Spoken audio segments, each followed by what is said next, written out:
오늘은 마지막 시대 성령의 능력을 덧입고 들림받기 위해라는 제목으로 오늘 좀 말씀을 나누도록 합니다. 오늘 함께 나눌 말씀은 열왕기하 2장 1절에서 14절 말씀인데 제가 한 절 읽고 여러분이 한 절 우리 교독하도록 합니다. 제가 먼저 봉독해 드립니다.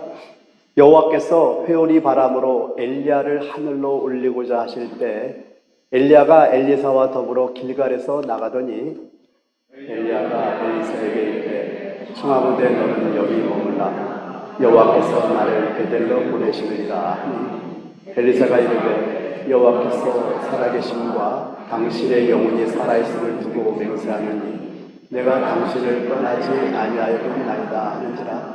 이에 두 사람이 베델로 내려가니 베델에 있는 선지자의 제자들이 엘리사에게로 나와 그에게 이르되 여호와께서 오늘 당신의 선생을 당신의 머리 위로 데려가실 줄을 아시나이까 하니 이르되 나도 또한 아노니 너희는 잠잠하라 하니라. 엘리야가 그에게 이르되 엘리사야 청하건대 너는 여기 머물라 여호와께서 나를 여리고로 보내시느니라. 엘리사가 이르되 여호와께서 살아계심과 당신의 영혼이 살아있음을 두고 맹세하느니 내가 당신을 떠나지 아니하겠나이다 하니라. 그들이 여리고에 이르되 여리고에 있는 선지자의 제자들이 엘리사에게 나와 이르되 여호와께서 오늘 당신의 선생을 당신의 머리 위로 데려가실 줄을 아시나이까 하니 엘리사가 이르되 나도 아노니 너희는 잠잠하라. 엘리야가 또 엘리사에게 이르되 청하건대 너는 여기 머물라 여호와께서 나를 요단으로 보내시느니라 하니 그가 이르되 여호와께서 살아계심과 당신의 영혼이 살아있음을 두고 맹세하노니 내가 당신을 떠나지 아니하겠나이다 하는지라. 이에 두 사람이 가니라. 선지자의 제자 50명이 가서 멀리 서서 바라보매 그 두 사람이 요단가에 서 있더니 엘리야가 겉옷을 가지고 말아 물을 치매 물이 이리저리 갈라지고 두 사람이 마른 땅 위로 건너더라. 건너매 엘리야가 엘리사에게 이르되 나를 내게서 데려감을 당하기 전에 내가 내게 어떻게 할지를 구하라. 엘리사가 이르되 당신의 성령이 하시는 역사가 갑절이나 내게 있게 하소서 하는지라. 이르되 내가 어려운 일을 구하는도다. 그러나 나를 내게서 데려가시는 것을 내가 보면 그 일이 내게 이루어지려니와 그렇지 아니하면 이루어지지 아니하리라 하고 두 사람이 길을 가며 말하더니 불수레와 불말들이 두 사람을 갈라놓고 엘리야가 회오리 바람으로 하늘로 올라가더라. 엘리사가 보고 소리 지르되 내 아버지여 내 아버지여 이스라엘의 병거와 그 마병이여 하더니 다시 보이지 아니하는지라. 이에 엘리사가 자기의 옷을 잡아 둘로 찢고 다 같이요 엘리야의 몸에서 떨어진 겉옷을 주워 가지고 돌아와 요단 언덕에 서서 엘리야의 몸에서 떨어진 그의 겉옷을 가지고 물을 치며 이르되 엘리야의 하나님 여호와는 어디 계시니까 하고 그도 물을 치매 물이 이리저리 갈라지고 엘리사가 건너니라. 여기는 두 가지 그림이 나옵니다. 첫 번째는 엘리야가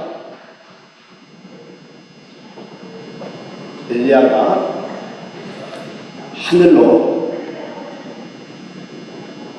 들림받는 사건이 나오고요. 두 번째는 엘리사가 엘리야의 겉옷을 입는 사건이 나옵니다. 그렇죠?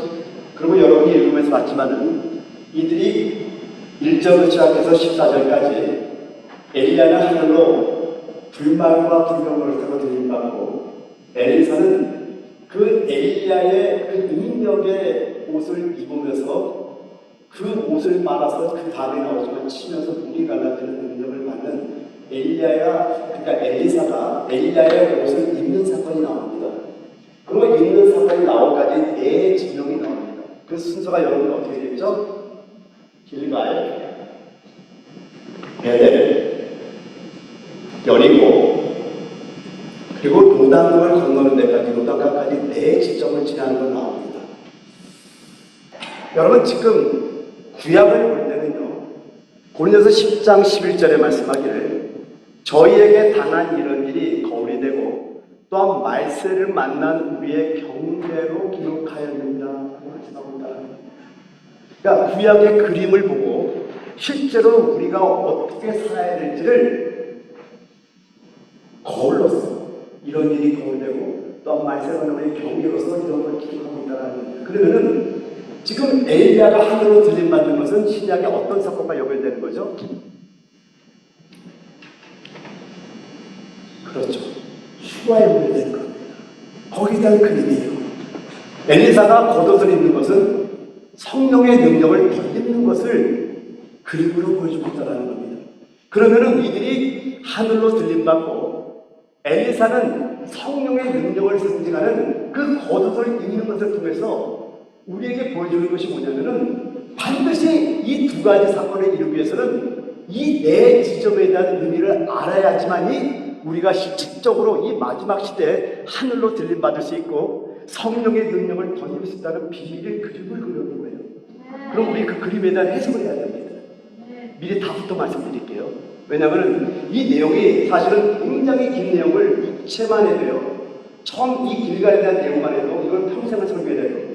그러나 오늘 그걸 축약해서 여러분에게 오늘은 그냥 네 가지를 다 말씀드린다고 했죠. 그래서 이거를 좀 이렇게 설교를 만들어 봤는데 여러분들이 오늘은 그래서 듣는 은혜가 있기를 원합니다. 여러분, 길가는요, 육체를 이김을 말씀합니다. 육체. 베드는 세상을 이김을 말씀합니다. 여리고는 사단과 그의 부하들인 악령들을 이김을 말씀합니다. 요단강은 사망을 이김을 말씀하고 있어요. 이걸 여러분과 하나님이 알아보도록 하겠습니다. 따라합니다. 육체, 세상, 사단, 사망. 뭐 악령들이야 사단의 부하들이니까.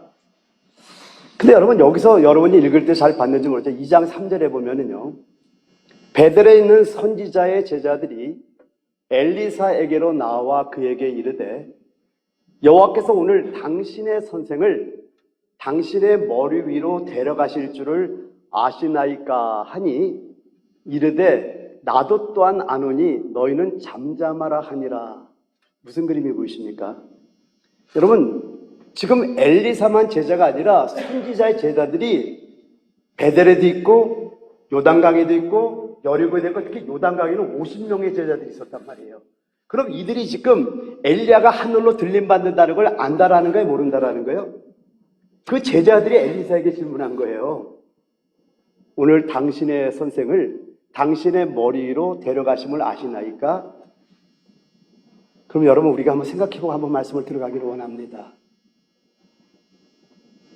오늘 여러분이 이제 모두가 말씀을 들어도요, 우리가 진짜 마지막 때가 왔어요. 이제 주님 올라올 얼마 안 남았습니다. 여러분, 이걸 여러분에게 철저하게 제가 가르쳐드리고 싶어요. 저는 많은 걸 겪었어요. 그래서 우리는 휴거 받으셔야 돼요. 근데 아무나 휴거 받는 게 아니란 말이에요. 이 휴거에 대해서 제가 7시간을 따로 설교를 했습니다. 그러니까 여러분이 휴거를 저랑 함께 나누면 축약해서 5시간을 나누면 이 휴거에 대한 걸 정확하게 이해를 합니다.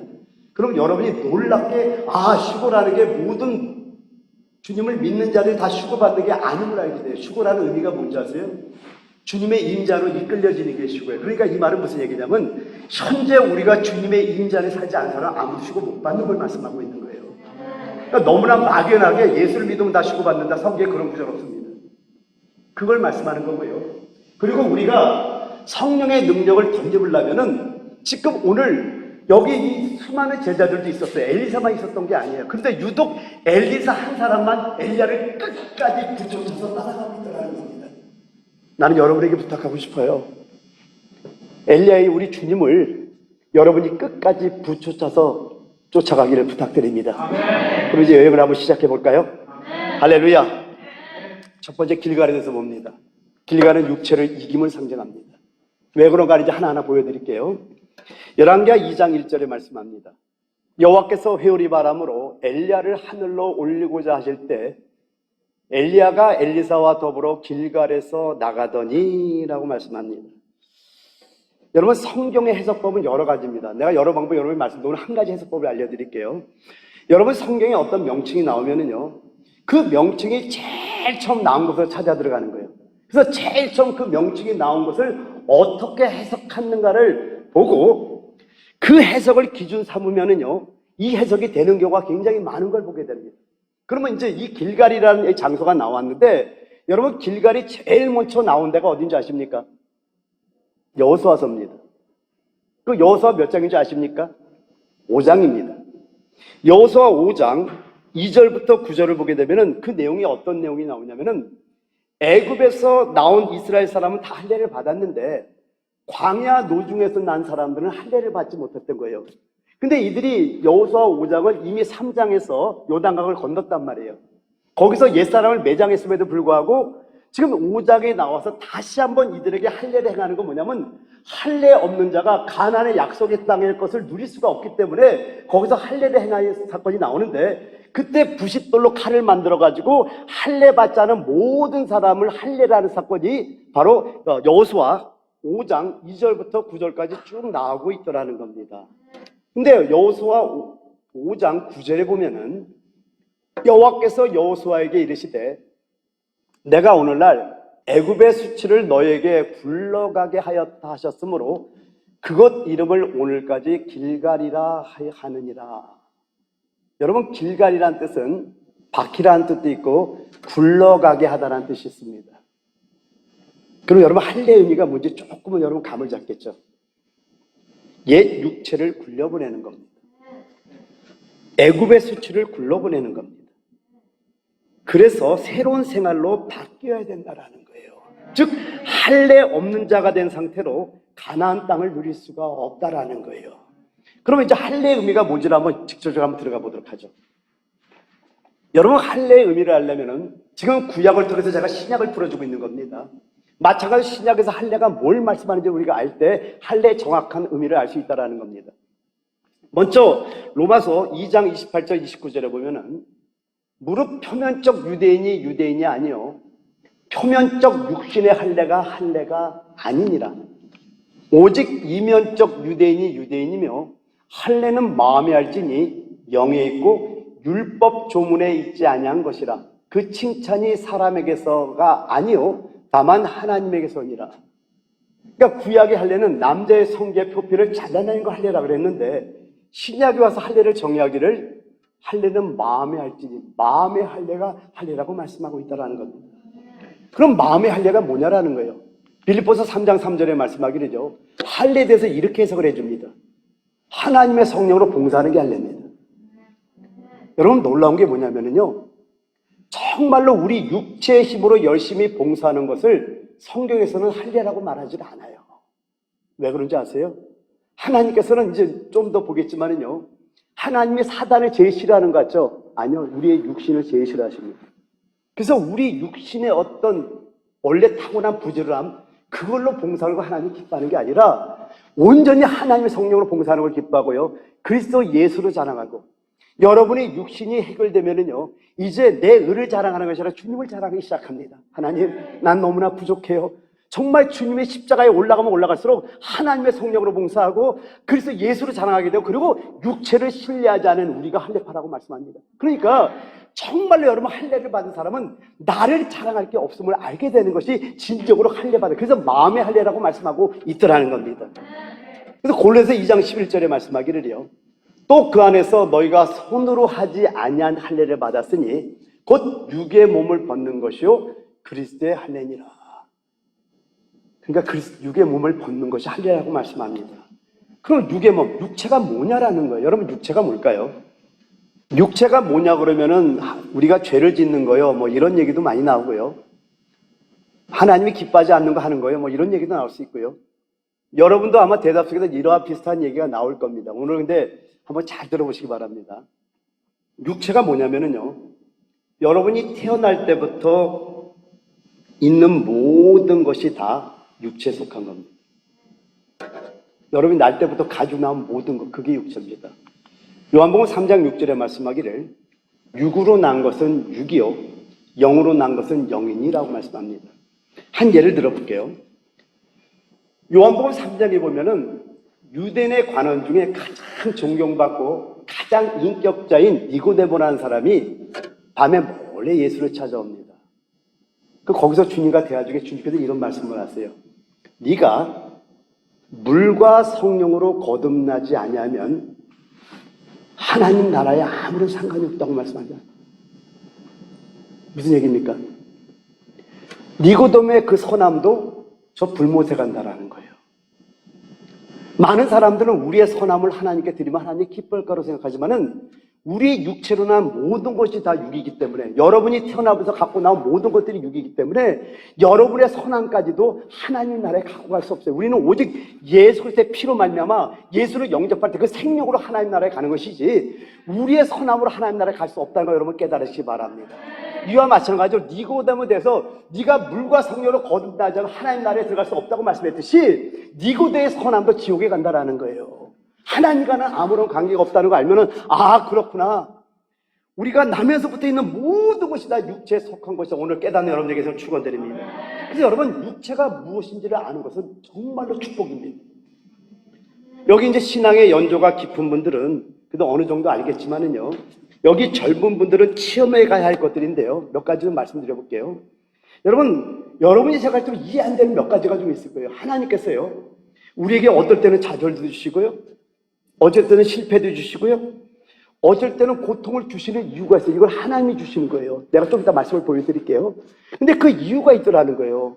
아니 하나님 왜 이렇게 나에게 이런 것들을 주십니까? 라고 여러분 물을 수 있는데 이제 신앙의 연조가 깊은 분들이 이 의미가 벌써 알죠. 근데 이 이유가 뭐냐면은 여러분 자신이 어떠한가를 알게 해주신 거라는 거 여러분 깨달으시기 바랍니다. 왠 줄 아세요?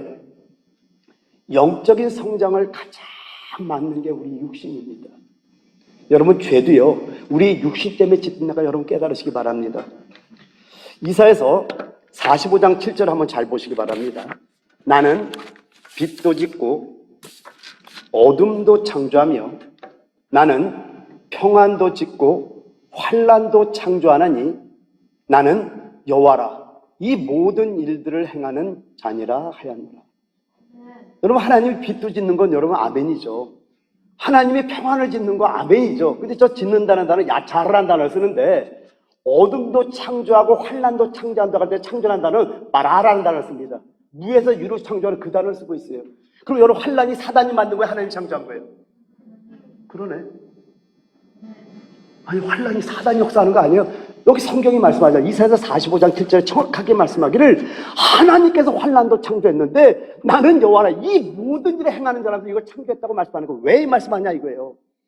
이 환난을 왜 창조하냐? 여러분의 영혼의 성장을 위해서 창조했다고 말씀하는 거예요. 그러니까 왜 우리에게 환난이 오냐면 반드시 이유가 있다라는 거예요. 그것은 우리의 영혼의 성장을 위해서 여러분이 환난이 없으면은요 항상 평안함으로 하나님과 기대고 여러분의 영적인 긴장감이 없어지기 때문에 하나님께서 환난도 창조한다고 말씀한다. 여러분 깨달으시기 바랍니다. 근데 여러분 또 놀라운 말씀이 있어요. 잠언서 16장 4절에 말씀하기를 여호와께서 온갖 것을 그 쓰임에 적당하게 지으셨나니 악인도 악한 날에 적당하게 하셨느니라. 다 이유가 있다라는 겁니다. 여러분이 당하는 모든 일이 하나님의 손에 달려있다라는 거예요. 여러분 이럴 때 그 여러분을 괴롭히는 악한 사람을 봐서는 안 돼요. 그 악한 사람을 여러분에게 붙여준 이유가 있단 말이에요. 그럴 때는 하나님을 바라보는 거예요. 근데 우리는 그 악한 사람을 바라보니까 나도 하나님의 신앙과 은혜를 다 잃어버리고 막 분노가 나가지고 막 이러면서 은혜 떨어지잖아요. 저는 이걸 배웠어요. 여러분이 계속 설교로 말씀드렸거든요. 근데 하나님을 상대하니까 이 안에 건드림이 없어. 할렐루야. 그런 축복이 임할지어다. 그래서 여러분 굉장히 중요한 기도법 알려드릴게요. 제가 기도하는 겁니다. 환난을 걷어달라고 기도하지 말고요. 나를 하나님의 목적에 맞게 만들어주세요 라고 기도하시기 바랍니다. 왜 그러냐면요 목적이 이루어지면은요 장애물도 없어집니다. 이런 깨달음은 너무나 중요합니다. 하나님의 목적이 있어서 악인도 악한 날에 적당하게 하시는 거예요. 환난도 창조하시는 거예요. 근데 하나님의 목적이 이루어졌어요. 그 장애물이 왜 필요해요? 그러니까 거두시는 거예요. 그래서 목적이 이루어지면은 장애물도 없어집니다. 여러분, 이런 깨달음 너무나 중요합니다. 한 예를 들어볼게요. 고린도서 12장에 여러분, 고린도후서는 사도 바울의 간증책이라고 할 수 있는 그런 별명을 지을 수가 있습니다. 근데 사도 바울이 셋째 하늘에 올라갔고요, 낙원에 이끌려갔고 사람의 말로 표현할 수 없는 가히 이르지 못할 말을 듣고 온 자예요. 근데 사도 바울에게는 아픔이 있네요. 육체의 가시가 있었어요. 근데 그 하나님께서 그 사단의 사자를 거두질 않으니까, 그 육체의 가시를 거두지 않으니까 3번이나 하나님께 거두어 달라고 기도했대요. 3번이라는 것은 간절하게 구했다라는 겁니다. 근데도 하나님 거두시지 않다가 하나님의 뜻을 깨닫는 사도 바울의 감격적인 표현 한번 보시기 바랍니다. 고린도서 12장 9절에 감격해서 하는 말이 나에게 이르시기를 내 은혜가 내게 족하도다. 아르케오. 저 아르케오라는 단어는 문자적으로는 그 어떤 뜻이냐면요, 충분하다, 넉넉하다, 만족하다 이런 뜻인데, 저게 원래 뜻은 어떤 뜻이냐면 조금도 부족함이 없다는 뜻이에요. 0.00001%에도 부족함이 없는 그 족함을 깨닫시기 바랍니다. 그럼 다시 한번 봐요. 나에게 이르시기를 내 은혜가 내게 족하도다. 이는 내 능력이 약한 데서 온전하여짐이라 하신지라. 그러므로 도리어 크게 기쁨으로 나의 여러 약한 것들에 대하여 자랑하리니 이는 그리스도의 능력이 내게 머물게 하려 함이라. 여러분, 그런 거 한번 생각해 보셨어요? 사도 바울이 이 여러 약한 것들, 자기의 부족함을 이제 마음껏 자랑하시는 자가 됐다라는 거예요. 왜? 진리의 자양을 알았던 거예요. 여러분, 성경을 보면은요, 로마서 7장을 잘 읽어보면은요, 좀 여러분이 그냥 넘어가는지 모르겠지만 저에게는 그냥 넘어가는 구절이 아니었었어요. 마음으로는 하나님의 법, 선을 이기기를 원하지만은 내가 원치 않은 바 악을 행한다는 사도 바울의 고백을 봤어요. 그러면서 로마서 7장 24절에 오라 나는 공고한 사람이로다.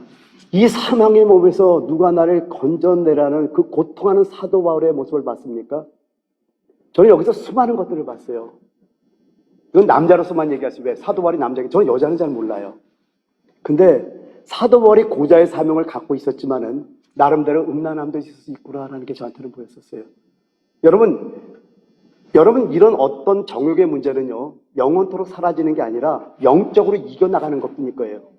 주님 오신 날까지 그분의 영이 꽉 잡기 때문에 우리가 유혹되지 않는 것이지, 어느 순간에 사단이 붙잡고 그냥 넘어질 수 있다는 걸 저는 압니다. 그러니까 사도 바울의 그런 고백들을 보면서 엄청난 좌절과 고통과 아픔과 슬픔이 있을 거라는 게 보여요. 근데 오늘 고린도서 12장 9절에 저 육체의 가시가 어떤 건지는 뭐 성경에서 여러 가지 학자들의 견해가 있으니까 그냥 넘어가고요. 어쨌든 그 가시 때문에 하나님 이걸 나에게서 그냥 거둬달라고 수도 없는 기도 속에서 주님의 응답이 없는데 오늘 응답이 온 거예요. 내가 내게 이르노니 내 은혜가 족하다. 이는 내 능력이 약한 데서 네가 온전하여짐이라 하신지라. 그러고 도리어 어떻게 됐죠? 크게 기쁨으로 이제 나의 여러 약한 것들이 자랑하는 자가 된다는 거예요. 왠지 아세요? 사단이 정직한 자를 건들 수가 없다니까요. 할렐루야. 그러니까 사도 바울의 기쁨이 여러분에게 임할지어다. 그러니까 여러분, 이걸 통해서 우리가 알아야 되는 게 뭐냐면 하나님의 목적이 딱 끝나면은요, 장애물이 없어진다니까요. 여러분 믿습니까? 그러니까 환난을 거둬달라 기도하는 것이 아니라, 하나님, 내가 하나님의 목적에 맞는 삶을 살기를 원합니다. 하나님의 목적에 맞게 만들어주세요라는 기도를 할 때 하나님께서 여러분을 이 시대의 위대한 부자들로 세울 줄 믿습니다. 할렐루야! 더 깊은 영적 세계로 들어가기 위해서는요, 육체를 거절하는 걸 배워야 되는 거예요. 여러분, 육체를 모르면은요, 어떤 것과 같냐면은요, 아예 영적인 일을 모르는 것과 똑같은 겁니다. 그래서 여러분, 요 정도로 끝내는데, 육체에 관한 설교는 죽을 때까지 해야 된다니까, 정말로요. 그래서 오늘은 정의만 딱 내려드리고 두 번째로 넘어갑니다. 이제 베델에 대해서 한번 보죠. 여러분, 베델은 세상을 이기는 겁니다. 열왕기하 2장 2절에 말씀하기를 다 같이 한번 또 읽어볼까요? 시작. 엘리야가 엘리사에게 이르되 청하건대 너는 여기 머물라. 여호와께서 나를 베델로 보내시느니라 하니 엘리사가 이르되 여호와께서 살아계심과 당신의 영혼이 살아있음을 두고 맹세하노니 내가 당신을 떠나지 아니하겠나이다 하는지라. 이에 두 사람이 베델로 내려가니. 여러분, 베델이 무슨 뜻입니까? 하나님의 집이라는 뜻입니다. 성경에서 처음 베델을 말한 곳이 어디죠? 창세기 12장 8절입니다. 거기서 베델 동쪽 산으로 옮겨 장막을 치니 서쪽은 베델이요 동쪽은 아이라. 그가 그곳에서 여호와께 제단을 쌓고 여호와의 이름을 부르더니. 베델이 뭐예요? 아브라함이 제단을 쌓은 곳이래요. 여러분, 제단이라는 것은요 하나님과 교통하는 곳입니다. 이거는 아브라함과 이삭과 야곱에서 내가 20몇 주를 설교했으니까 여러분 잘 알 거예요. 근데 여러분 잘 보세요. 아브라함이 갈대아 우르를 떠나서 하란을 통과하고 이제 가나안 땅에 들어갈 때 세 군데서 단을 쌓잖아요. 첫 번째 창세기 12장 6절 7절 세겜의 단을 쌓고, 그리고 창세기 12장 8절 베델의 단을 쌓고, 그리고 창세기 13장 18절 헤브론의 단을 쌓습니다. 근데 이 세 번 단을 쌓는 것은 상당한 의미가 있어요. 근데 제단을 쌓는다라는 것은 하나님과 교통하는 것을 의미하고 있다는 거예요. 하나님과 교통하는 걸 의미하는 거예요. 그러니까 제단은 하나님과 교통하는 것인데, 이렇게 창세기 12장 8절에 9절부터 그 쭉 이하를 보게 되면은요, 20절까지가 이제 그 창세기 12장인데, 근데 거기 보면 점점 남방으로 내려가다 결국 아브라함이 애굽으로 내려간 것을 기록해주고 있다는 겁니다. 근데 애굽에 내려가가지고 자기 사랑하는 아내 사라를, 그 아름다운 사라를 바로의 품에 안겨주는 엄청난 아픔을 당하고. 여러분, 여기서 우리가 한 가지 알아야 되는 게, 베델, 하나님과 교통하는 이 베델에는 기근이 있다는 걸 여러분 아셔야 돼요. 그러나 끝이 있습니다. 근데 이 애굽에 내려가서 먹을 건 누렸는지 모르겠지만은 사랑하는 아내를 다른 남자의 품에 안기는 엄청난 고통을 느끼면서 거기서 살아가는데, 여기서 우리가 한 가지 알 수 있는 게 뭡니까? 먹을 건 누리지만은 애굽에 제단이 있습니까? 없습니까? 제단이 없다라는 거예요. 이 말은 하나님과의 교통이 단절됐다는 뜻입니다. 그러니까 여러분, 베델은요 곧 애굽의 의미와 상반됩니다. 그럼 애굽은 뭘 상징하죠? 세상을 상징하는 거예요. 그리고 이렇게 애굽에서 엄청난 고통을 당하고 다시 베델로 올라와서 창세기 13장 3절 4절에 뭐라고 말하는지 잘 보시기 바랍니다. 그가 네게브에서부터 길을 떠나 베델에 이르며 베델과 아이 사이 곧 전에 장막 쳤던 곳에 이르니 그가 처음으로 제단을 쌓은 곳이라. 그가 거기서 여호와의 이름을 불렀더라. 여호와의 이름을 불렀더라. 여러분, 하나님과 교통이 다시 이루어지네요. 여러분, 베델에만 제단이 있어요. 베델에만 하나님과의 교통이 있는 거예요. 여러분, 하나님과 교통한다는 게 뭔지를 좀 아셔야 됩니다. 요한계시록 10장 10절에 말씀하기를 내가 천사의 손에서 작은 두루마리를 갖다 먹어버리니 내 입에서는 꿀같이 다나 먹은 후에 내 배에서는 쓰게 되더라. 여러분, 생명을 깨달을 때 꿀같이 단 걸 믿습니까? 그럼 한번 여러분에게 한번 확인해 보려고 질문합니다. 하나님의 말씀이 꿀같이 단 걸 체험해 본 적 있으면은 가장 큰 목소리로 아멘 한번 합시다. 아멘. 체험해 보셔야 돼요.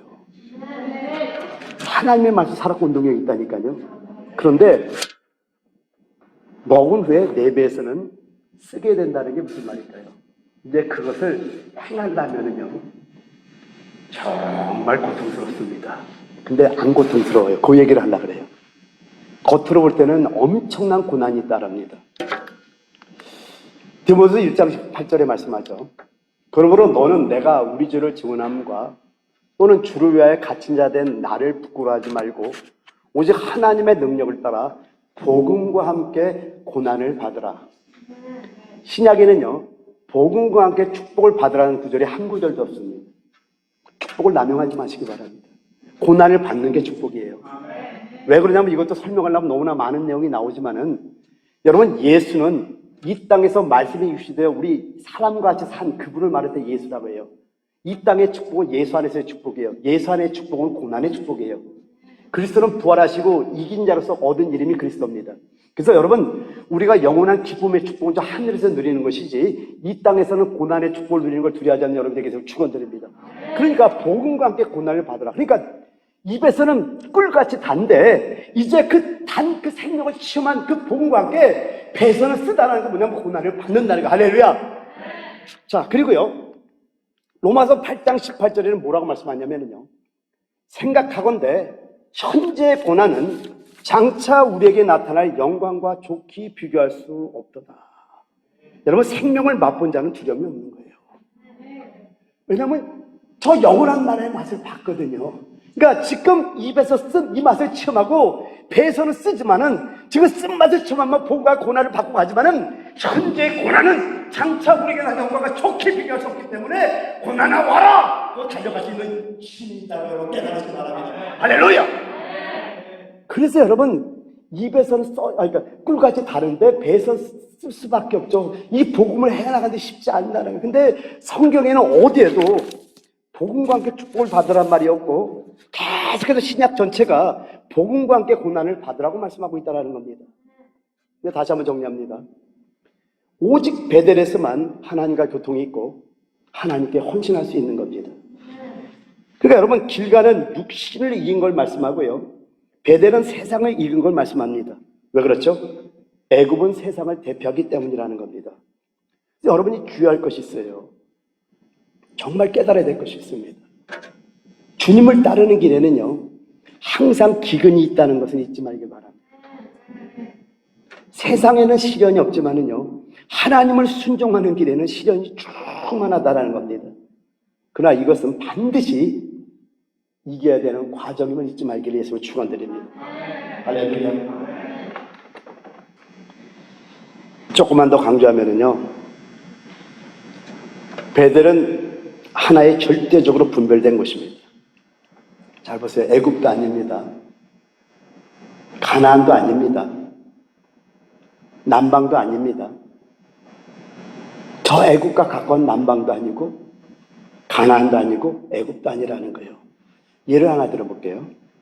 출애굽기 3장 18절과 출애굽기 5장 3절과 출애굽기 8장 27절에 보면은 이스라엘 백성들이 하나님을 섬기기 위해서는요, 애굽에서 사흘길쯤 떨어진 곳에 가야만 했다라는 겁니다. 왜 그런지 아세요? 하나님은 애굽에서는 절대로 경배를 받지 않습니다. 그래서 애굽에서 사흘길쯤 떨어진 곳에서 하나님을 경배를 한다는 말이 3번이나 나옵니다. 사랑하는 성도 여러분, 여러분이 아직도 세상에 미련이 있다면은요, 하나님과의 깊은 교통은 누릴 수 없음을 잊지 말길 바랍니다. 할렐루야. 자, 이제 3번째 여리고로 넘어갑니다. 여리고는 사단을 이김을 상징합니다. 열왕가 2장 4절에 말씀하기를, 엘리야가 그에게 이르되 엘리사야, 청하건대 너는 여기 머물라. 여호와께서 나를 여리고로 보내시느니라. 엘리사가 이르되 여호와께서 살아계심과 당신의 영혼이 살아있음을 두고 맹세하노니 내가 당신을 떠나지 아니하겠나이다 하니라. 그들이 여리고에 이르매. 여러분, 여리고가 가장 확실하게 나오는 성경이 어디죠? 예, 맞습니다. 여호수아서입니다.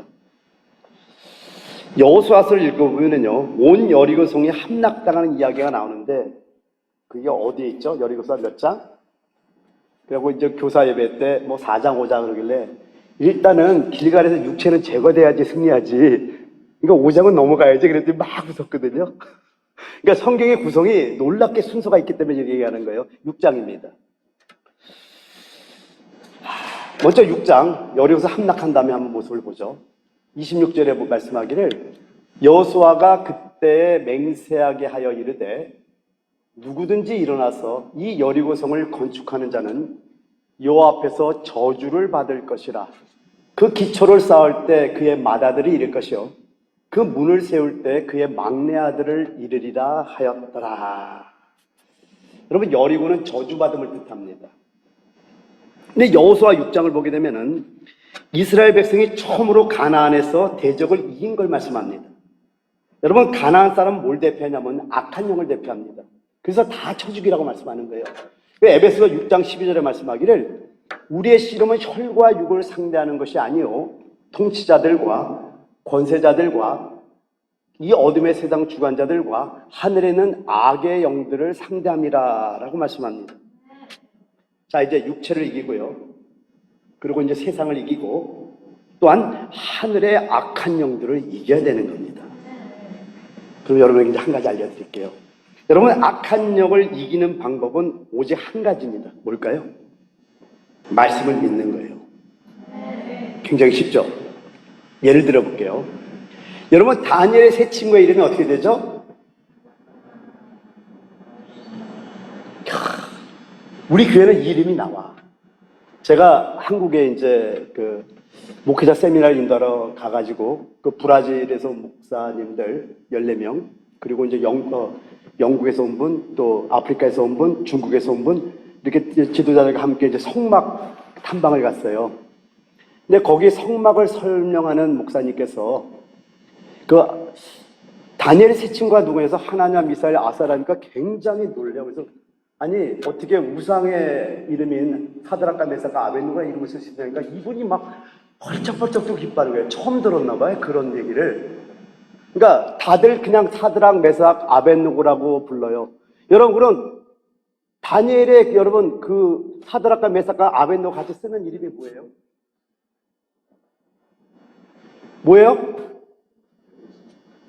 장로님은 아시네. 벨드사살. 왜 그거 모르고 사드락과 메삭, 아벤누고만 알아요? 다니엘이라고만 알아요? 그러니까 여러분, 우리가 여기서 깨달아야 되는 게 우리가 너무나 막연하게 성경을 막 읽고 있다라는 거예요. 우상의 이름을 쓰면 안 되죠.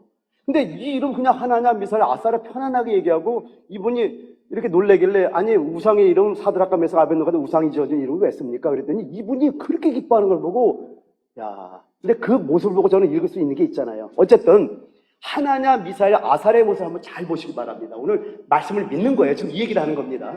잘 보세요. 지금 다니엘서 2장을 보게 되면은 느부갓네살이 꿈을 꿔요. 근데 꿈을 꾸고 해석을 못 하는 거예요. 그러니까 거기 점쟁이, 술사, 마술사 다 갈대 술사 다 불렀어요. 그래서 꿈을 좀 해석해달라. 그건 하늘의 신밖에는 그거 해석할 수 없어요. 그러니까 다 쳐죽이라고 그랬어요. 그러니까 다니엘이 그게 뭘 마음이 급하냐고 해석해드리니까 좀 시간 좀 달라고 그래갖고 다니엘과 하나냐, 미사엘, 아사라가 하나님께 기도를 드려요. 그리고 꿈에 대한 해석을 했더니 3장에 느부갓네살이 큰 금신상을 만드네요. 그리고 그거에 절하지 않는 자는 그 헐벌 타는 풀무불에 집어넣겠다고 경고를 한 거예요. 그런데 이 다니엘의 세 친구 하나냐, 미사엘, 아사라가 금신상에 죽어도 절 안 하네. 그러니까 느부갓한테 화를 나가 끌고 왔는데 이들이 하는 말 한번 들어보세요. 다니엘 3장 16부터 18절입니다. 사드락과 메삭과 아벤누고가 왕에게 대답하여 이르되 느부갓네살이여 우리가 이 일에 대하여 왕에게 대답할 필요가 없나이다. 아니 정말 건방지적이죠. 난 젊은이들은 이런 폐기가 있으면 좋겠어요. 아멘. 이 전 세계를 지배하는 왕 앞에서 느부갓네살이여 우리가 이 일에 대하여 왕에게 대답할 필요가 없나이다. 그 왕으로서 화가 날까 안 날까요? 당연히 화나죠. 그러고 보세요. 이제 왕이요 우리가 섬기는 하나님이 계시다면 우리를 맹렬히 타는 풀무불 가운데서 능히 건져내시겠고 왕의 손에서도 건져내시리이다. 그렇게 아니하실지라도 왕이요 우리가 왕의 신들을 섬기지도 아니하고 왕이 세우신 금신상에게 절하지도 아니할 줄을 아옵소서. 이랬더니 하나님께서 이들을 풀무불에서 건져주는 거예요. 할렐루야. 라고 할 때 하나님은 안 돼요. 저는 일단 드리겠습니다. 여러분 여기서 조금 생각해 볼 필요가 있어요. 저는 굉장히 좋아하는 구절이거든요. 지금 그렇게 아니하시더라고 이렇게 했더니 하나님께서 이들을 풀무불에서 건져준 것이 아니라 7배로 타는 더 환난 속에 이들을 집어넣어 버렸다니까요. 그 오늘 아침에 제가 히브리어 원문을 좀 찾아봤더니 그 군사들 몇 명이 같이 탔던 거예요. 다 죽었어요. 한 사람이 아니라 복수가 돼 있더라고요. 그러니까 몇 명의 군사들이, 이들을 붙잡은 군사들이 불에 타서 죽었다는 그런 동에 들어갔던 거예요. 그런 불 속에서 신의 아들 같은 분과 함께 춤을 추고 놀고 있는, 참 어려운 말입니다. 이게 성도들이 뭘 기도하냐면요, 하나님, 이 풀무불 같은 고난에서 나를 건져주세요 하고 거기서 건져받고 하나님을 찬양하는 간증은 아직 젖먹이라는 거예요. 성경을 정확하게 봐야 됩니다. 어떤 문제를 제거해달라는 게 아니라 하나님의 목적에 맞게 나를 만들어달라고 기도하셔야 돼요. 그럼 여러분, 이들이 지금 이렇게 하나님을 믿고 하나님을 갖다가 말씀을 믿었음에도 불구하고 풀무불 들어갔어요? 안 들어갔어요? 들어갔다라는 거예요. 이들은요, 우상에게 절하지 않는 하나님 말씀을 믿었던 거예요. 하나님은 유일신이라는 걸 믿었던 거예요. 하나님은 사랑이라는 걸 믿었던 거예요. 하나님은 어떤 걸 할 수 있다는 걸 믿었던 거예요. 그런데 상황은 믿었지만은 그렇게 아직도 믿었던 거예요. 왜요? 뭔가 하나님이 우리를 향한 분명한 뜻이 있다는 걸 믿기 때문에 풀무불에 당당히 죽어 들어가는 거예요. 근데 하나님이 죽였어요? 하나님은 부활이 들어가는 거예요.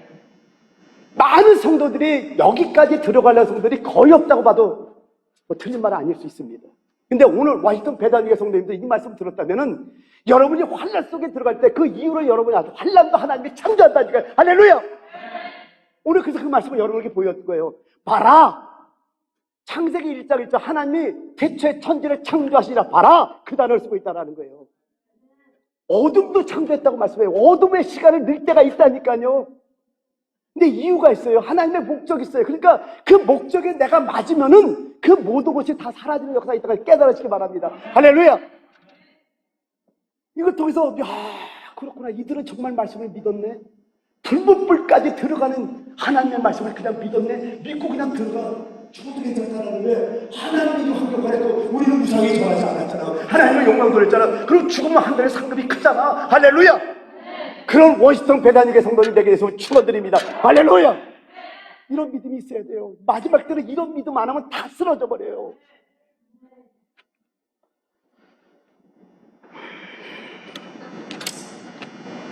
할렐루야! 여러분, 말씀을 믿으면은요, 행하게 돼 있어요. 왜 그렇죠? 말씀을 행함으로 얻게 되는 결과를 믿기 때문이에요. 여러분, 하나님이 말씀했으면 충분합니다.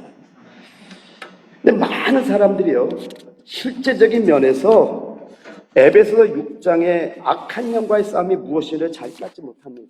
실제적인 영적 싸움은요, 우리와 사단과 악한 영들의 싸움에 사람이 아니에요. 사람은 미워하면 안 돼요. 제가 그래서 얘기한 거예요. 아무리 저를 핍박하고 저를 도론다고 저를 침을 뱉어도 이제는 미워할 수 없게 하나님 정말 만드셨다니까요. 왜요? 진리를 깨달은 거예요, 제가. 그들이 나를 십자가에 몰아가기 위해서 나의 자아를 부인하게, 나의 자아를 깨는, 내 자존심을 깨고 내 겉사람을 깨는, 내가 사랑하고 내가 구원에 대한 제자금을 정말 하나님이 영으로 알게 해주신 거예요. 우리의 싸움이 뭔지를 아시죠? 실제적인 여러분 싸움은요, 우리의 영적 싸움은 우리와 사람이 아니라 사단과 악영을 깨달으시기 바랍니다. 우리 모두가 이 싸움 안에 있다는 것을 잊어서는 안 된다라는 거예요. 여러분이 이기는 자가 되기를 원하면 아멘 합시다. 그렇다면 반드시 잊지 말아야 될 것은요, 여러분이 항상 악한 영의 공격을 받고 있다는 것을 잊지 마시기 바랍니다. 여러분이 정말 이기는 자가 되기를 원한다는 것에서 아멘 했다면요, 악한 영은 여러분을 쓰러뜨리려고 시탐탐 여러분을 노리고 있다는 걸 여러분 잊지 마시기 바랍니다. 근데 공격은 여러 형태로 옵니다. 어떤 사람은 환경 안에서 오고요, 어떤 사람은 몸으로 오고요, 어떤 사람은 생각으로 오고요, 어떤 사람은 느낌으로 오고요, 어떤 사람은 영 안에서 공격을 받습니다. 근데 여러분, 악한 영들은요, 절대 여러분이 주님을 잘 섬기지 못하게 만듭니다. 이게 사단의 정체에서 많이 여러분 말씀을 공부시켰던 건데, 제자훈련 때. 그렇기 때문에요, 많은 일들에서 심한 곤란을 느끼게 하는 거예요.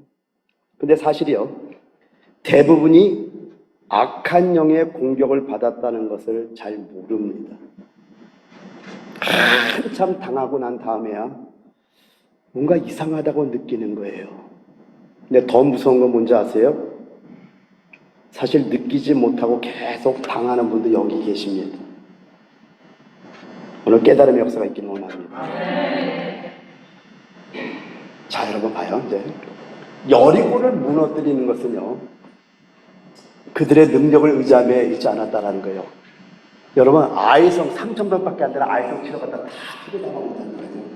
그들의 능력을 이기게 하는 거예요. 첫 번째, 말씀을 의지함에 있다라는 거. 여러분 보세요. 하나님의 대리권인 지도자 여호수아가 하나님의 말씀을 받고 여리성을 도는데 매일 한 바퀴 돌려요. 아침에 일어나고 하늘은 한 바퀴 돌고 오는 거예요. 말씀으로 하나님의 속도를 했어요. 이튿날 또 자고 그냥 자. 또 돌려요. 또 한 바퀴 돌려요.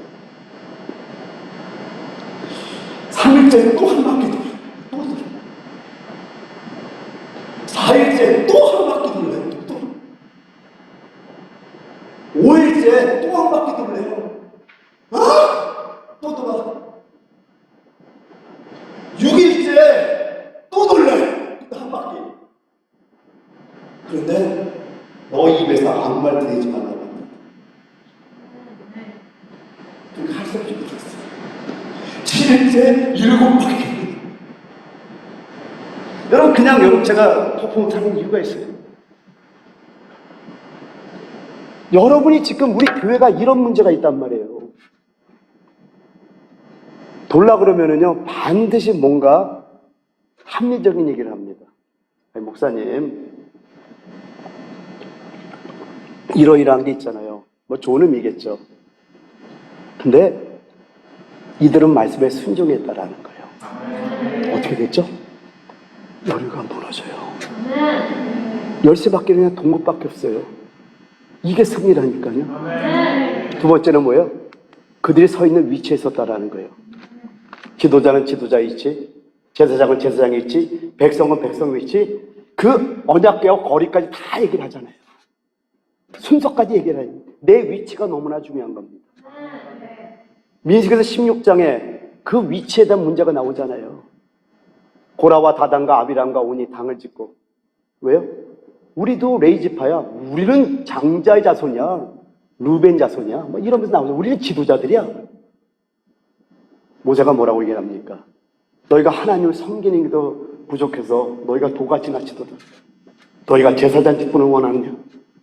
하나님의 그 직분을 줘서 그 직분에 충성하면 되는 거예요. 그러니까 여리고를 무너뜨리는 걸 봤더니 그들의 능력을 의지함에 있는 것이 아니라 말씀을 의지함에 있었고 그들이 서 있는 위치에 있었다는 거예요. 그러면요, 우리 넘어갑시다. 여러분, 악한 영의 공격을 이기는 것이 첫 번째. 악한 영의 공격 이기고 싶죠? 이기고 싶죠? 이기고 싶죠? 이깁시다. 첫 번째는요, 모든 상황과 느낌을 돌아보면 안 돼요. 모든 상황과 느낌을 돌아보지 않고 하나님의 성취하시는 말씀을 믿음으로 대적을 패배시키는 겁니다.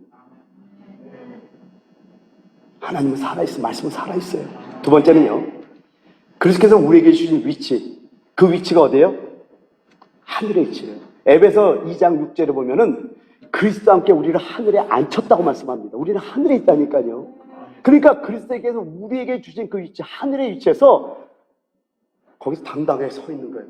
에베소의 중점, 지난 금요일에 서 있는 거라고 얘기했잖아요. 평안 안에 서 있는 거라고 얘기했잖아요. 지난 금요일에 설교 들어보셔야 됩니다. 그리스도께서 우리에게 주신 그 위치에, 하늘의 위치에 서서 보다 낮은 위치에 있는 사탄과 그의 악한 영을 다스리는 거예요. 사실 이렇게 선행될 조건은 좀 있습니다. 기도의 영 안에 있어야 됩니다. 기도해야지 영 안에 들어가잖아요. 영 안에 있는 게 하늘에 있는 위치이기 때문에 육 안에 떨어져 있으면 이건 적응이 안 되지만 어쨌든 간에 말씀을 알고 있기를 부탁드립니다. 그래서 악한 영을 이기는 것은 두 가지예요. 1 하면 여러분이 있습니다. 1. 모든 상황과 느낌을 돌아오지 않고 하나님의 성취하는 말씀을 믿음으로 대적을 패배시키는 것이다. 2. 그리스도께서 우리에게 주신 위치, 즉 하늘의 위치에 서서 보다 낮은 위치에 있는 사탄과 그의 악한 영을 다스리는 것이다. 할렐루야. 거꾸로 여러분이 말씀이 없고요, 하나님이 주신 위치를 취하는 믿음을 사용함이 없다면요, 대적을 이길 수 없는 겁니다. 할렐루야. 네 번째요, 요단강에서 한번 봅니다. 요단강은 사단의 이김을 상징합니다. 열왕기하 2장 7절에서 14절을 보면은요, 선지자의 제자 50명이 가서 멀리 서서 바라보매 그 두 사람이 요단가에 서 있더니 엘리야가 겉옷을 가지고 말아 물을 치매 물이 이리저리 갈라지고 두 사람이 마른 땅 위로 건너더라. 건너매 엘리야가 엘리사에게 이르되 나를 내게서 데려감을 당하기 전에 내가 네게 어떻게 할지를 구하라. 엘리사가 이르되 당신의 성령이 하시는 역사가 갑절이라 내게 있게 하소서 하는지라. 이르되 내가 어려운 일을 구하는도다.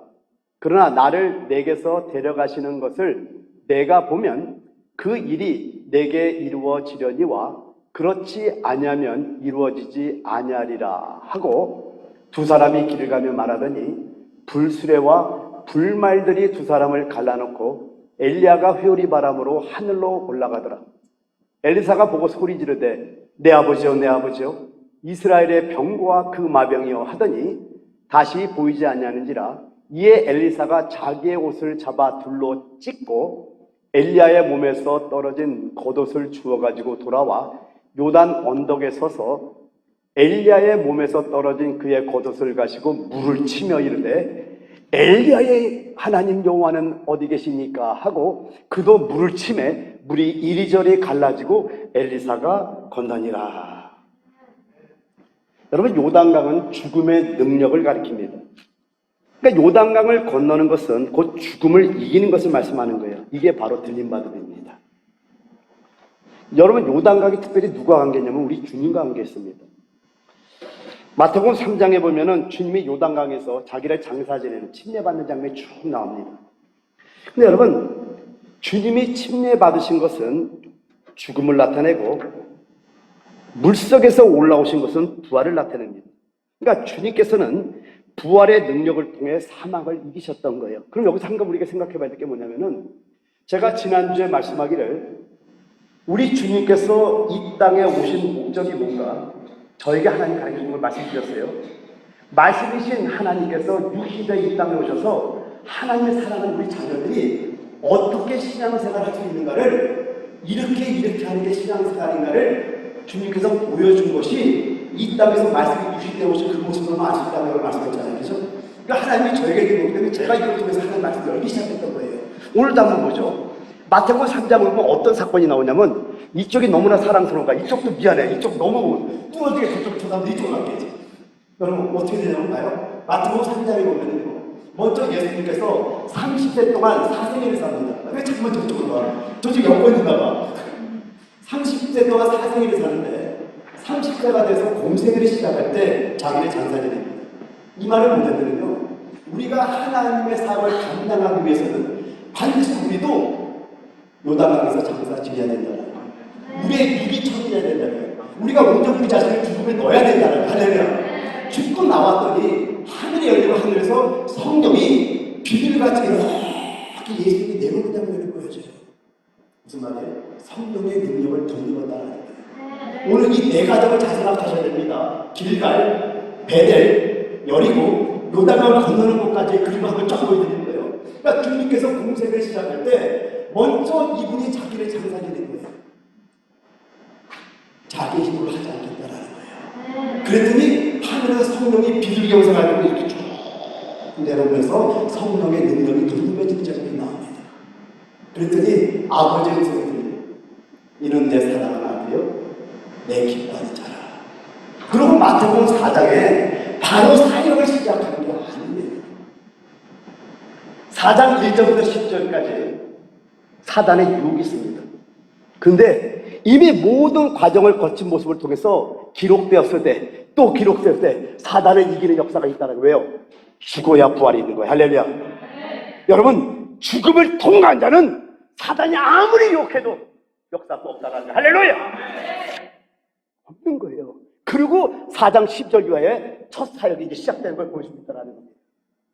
그래서 우리 자신을, 육신을 갖다가, 사망을 갖다가 전부 그냥 집어넣으면 우리를 장사지내고 우리는 아예 집 장사지내버리면요, 사단이 건들 게 없는 거예요. 여러분, 사단의 가장 큰 능력이 뭘까요? 사망입니다. 죽음입니다. 히브리서 2장 14절에 말씀하기를 자녀들은 혈과 육에 속하였음에 그도 또한 같은 모양으로 혈과 육을 함께 지니심은 죽음을 통하여 죽음의 세력을 잡은 자 곧 마귀를 멸하시며. 여러분, 요단강은요 사망과 부활에 대한 대조가 있는 겁니다. 그래서 죽음을 이기면 주님의 부활 외에는 다른 능력이 없는 거예요. 우리가 거듭날 때 얻은 것이 뭔지 아세요? 바로 이 부활의 능력입니다. 여러분 그거 알고 있었어요? 여러분이 예수를 영접하는 그 순간에 오노게 거듭날 때 여러분이 갖고 나온 그 생명이 바로 이 부활의 생명이라니까요. 근데 여러분 이 부활의 능력은요, 이 부활 생명의 능력은 모든 사망을 돌파합니다. 이 부활 생명의 능력은 죽음에 속한 걸 다 돌파버리는 능력이 있는 거예요. 여러분 그거 아셨냐고요? 다시 한번요. 여러분이 거듭날 때 뭘 얻었냐면은 이 부활의 생명을 얻은 거예요. 근데 이 부활의 생명은 모든 사망을 그냥 돌파해버려요. 이 생명의 능력은 모든 죽음에 속한 것들을 돌파한다고 여러분 깨달으시기 바랍니다. 근데 여러분 여기서 한 가지 우리가 알아야 되는 게 홍해를 걷는 것과 요단강을 걷는 것 사이에는 차이가 좀 있더라는 겁니다. 여러분 홍해는요 지금 바로의 군대가 특별병거 600승에 그 다음에 병거에 마병에 수많은 군사가 막 몰려오니까 그냥 긴박해서 죽지 않으려고 그냥 막 뛰어들어간 게 요단강을 건넌 거예요. 그럼 여러분 한번 보죠. 여러분 구원받을 때 어떻게 구원받으세요? 누군가 오더니 예수 믿으면 천국 간대요. 그래갖고 그래요? 그럼 믿으면 천국 가요? 그리고 얼떨결에 여러분 믿었다니까요. 아니에요? 뭐 여러분이 결단하고 예수를 믿겠습니다 뭐 이러고 믿었어요? 그럼 얼떨결에 예수 믿으면 똑같은 거예요. 여러분 아니에요? 누군가가 전파를 자고 어찌 들으리요? 듣지 못하니 어찌 믿으리요? 그래갖고 누군가 전파니까 얼떨결에 홍해 건너서 여러분 예수를 믿은 거예요. 그런데요 요단강을 건너는 건 차이가 있다는 겁니다. 홍해는 시간이 긴박해서 건너지 않을 수 없었는데 대적이 몰아붙이는데 어떻게 그냥 그러니까 건넜는데 요단강은 자신의 결단이라는 겁니다. 자신의 선택이라는 겁니다. 근데 어떤 사람은 요단강을 건너려 하지를 않아요. 이 안에 그런 분이 없기를 바랍니다. 어떤 사람은 부활의 큰 능력을 원하는 것이 없다라는 겁니다. 여러분 사도 바울을 보게 되면요 사도 바울은 부활의 큰 능력을 받습니다. 이걸 보니까 계속해서 힘을 다해서 추구하는 거예요. 그래서 빌립보서 3장 10절에서 12절을 보게 되면은 내가 그리스도와 그 부활의 권능과 그 고난의 참여함을 알고자 하여 그의 죽으심을 본받아 어떻게 해서든지 죽은 자 가운데서 부활에 이르려 하느니 내가 이미 얻었다 함도 아니요 온전히 이루었다 함도 아니라 오직 내가 그리스도 예수께 잡힌 바 된 그것을 잡으려고 달려가노라. 여러분 부활의 권능을 정말 깨닫잖아요. 그런데 그리스도의 죽음에 동참하게 돼 있어요. 나를 자꾸만 죽음에 넣는 거예요. 그래서 온전히 내 육이 드러날까 봐, 나의 것들이 드러날까, 나의 옛사람이 드러날까, 나의 자존심이 드러날까, 나의 자아가 드러날까, 나의 의가 드러날까 막 두려움으로 그냥 매일매일. 그래서 고린도서 15장 30절 나는 날마다 죽노라. 그냥 항상 십자가에 올라가는 거예요. 그래서 주님 내가 죽은 자가 될게요. 부활의 권능을 정말 알게 되면 이 사람이 되게 되는 거예요. 그래서 어떻게 하든지 하나님의 일에 내 육이 들어갈까 봐 두려운 자가 돼가지고 매일매일 죽음에 들어가려고 몸부림치게 되는 거예요. 할렐루야. 이게 사도 바울의 모습이었던 겁니다.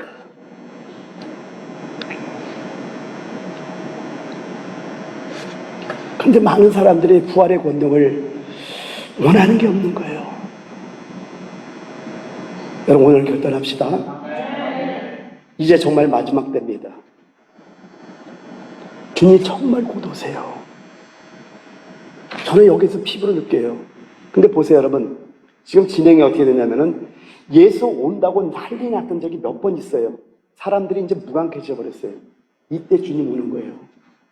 저는 뭐 누가 주님 온다 안 온다 해도 이제는 제 마음이 어떤 마음이냐면은 그냥 주님이 내일 온다고 생각하고 저는 살아갑니다. 많은 걸 겪었잖아요. 그렇게 살아가니까 주님이 기뻐하는 것 같더라고요. 근데 그냥 이게 감으로 얘기하는 게 정말 주님 올 때가 너무나 가까웠습니다. 여러분이 마지막으로 가장 이겨야 할 하나의 대적은요 바로 사망입니다.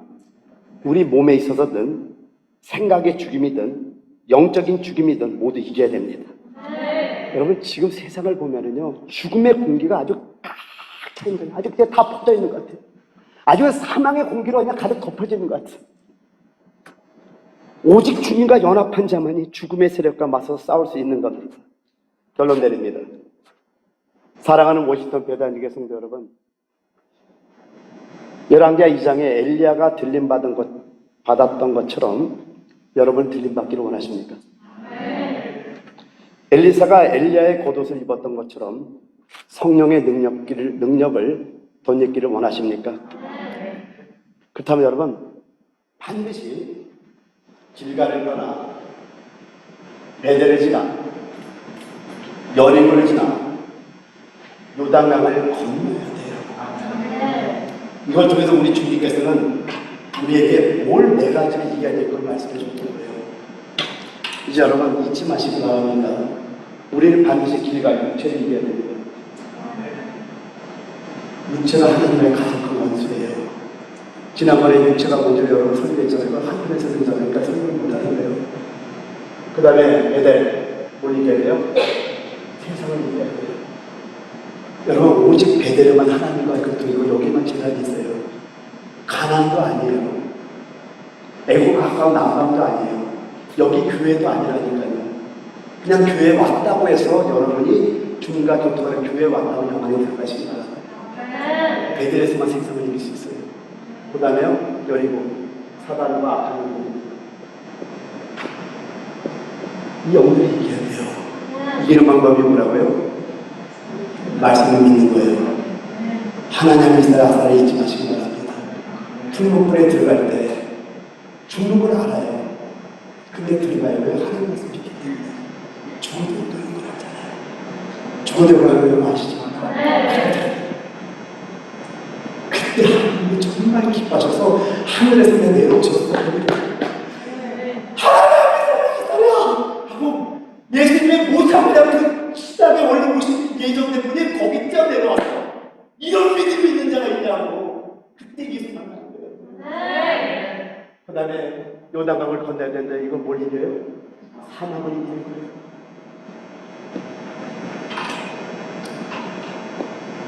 근데 이건 자신의 선택이지 홍해를 건너는 거와 좀 다른 걸 여러분이 아시겠죠? 오늘 하나님께서는요 여러분에게 주의 종의 이스를 통해서 길갈에서 떠나 요단강을 건너는 데까지 계속 전진하라고 부탁하고 있어요. 왠지 아세요? 하나님 그곳에서 길갈, 여러분이 이제 이기는 거예요. 육체, 베델, 세상, 여리고, 사단과 악의 영들, 요단강, 사막을 딱 건넜더니 거기서 주님이 기다리고 있었어요. 오늘 저번에도 이걸 말씀해달래요. 내가 거기서 너희를 기다리고 있겠노라.